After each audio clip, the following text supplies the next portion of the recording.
Lawrence Bishnoi गँगच्या gangster मेंबरला यवतमाळ पोलिसांकडून अटक करण्यात आली। आरोपी भूपेंद्र सिंगला यवतमाळ पोलिसांकडून अटक करण्यात आली। 2 वर्षांपासून यवतमाळच्या जाम रोड भागात वास्तव्यास होता। तर भूपेंद्र सिंगवर जवळपास 17 गुन्हे दाखल करण्यात आले। 2023 मध्ये राजस्थानच्या बाडमेर जिल्ह्यात हत्या करून तो फरार होता। भूपेंद्रला फॉरेनहून सौरभ गुज्जरकडून फंडिंग सुरू असल्याची माहिती आहे।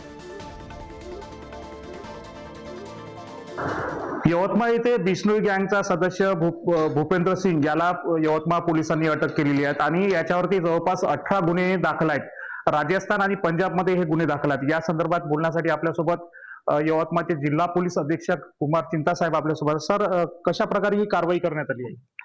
आपल्याला एक गोपनीय माहिती मिळाला होता की आपल्याकडे एक गँगस्टरचा एक मेंबर मर्डरच्या आरोपी आपल्या जिल्ह्यामध्ये राहतात, म्हणून त्यांच्यावर आपण वर्कआउट करून आज सकाळी एलसीबीच्या टीमने मी पाठवला होता। त्यांनी टोटल ते घरला गार्डनिंग करून त्यांना ताब्यात घेतलेले आहे आणि त्यांना आपण संपूर्ण विचारपूस केले तरी ते कबूल केले की मी पंजाबमध्ये जो लॉरेन्स बिश्नोई आणि बिन्नी गुजर म्हणून मोठा गँगस्टर आहे त्यांच्यासोबत काम करतात म्हणून सांगितलेले आहे।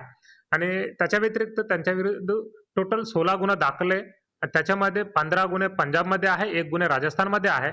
आणि मी तिकडे राजस्थानमध्ये आणि पंजाबमध्ये पण IPS ऑफिसरच्या सोबत चर्चा केली त्यांच्याबद्दल ते पण कबूल दिले की हे गँगस्टर गँग मेंबर सारखं काम करतात आणि कॉन्ट्रॅक्ट किलिंग करतात म्हणून आपल्याला माहिती दिलेली आहे। त्याच्यावर मी जो लेटेस्ट त्यांचा ऑफेन्स आहे 2023 मध्ये राजस्थान बाडमेर जिल्हा में मर्डर करून ते आपल्या जिल्ह्यामध्ये पडून जाऊन आलेले आहे आणि गेल्या 2 वर्षापासून आपल्या जिल्ह्यामध्ये आहे। सर, त्यांच्याकडे काही शस्त्र वगैरे?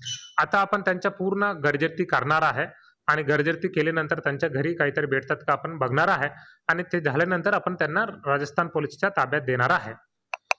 यवतमाळमध्ये हा भूपेंद्र जवळपास 2 वर्षापासून हा राहत होता आणि याच्यावरती एकूण 18 गुन्हे दाखल आहेत आणि याला अटक करण्यासाठी यवतमाळ पोलिसांनी 2 दिवसापासून कंबर कसली होती आणि यातच त्यांना आज अटक केली आहे। दीपक शास्त्री, पुढारी न्यूज, यवतमाळ।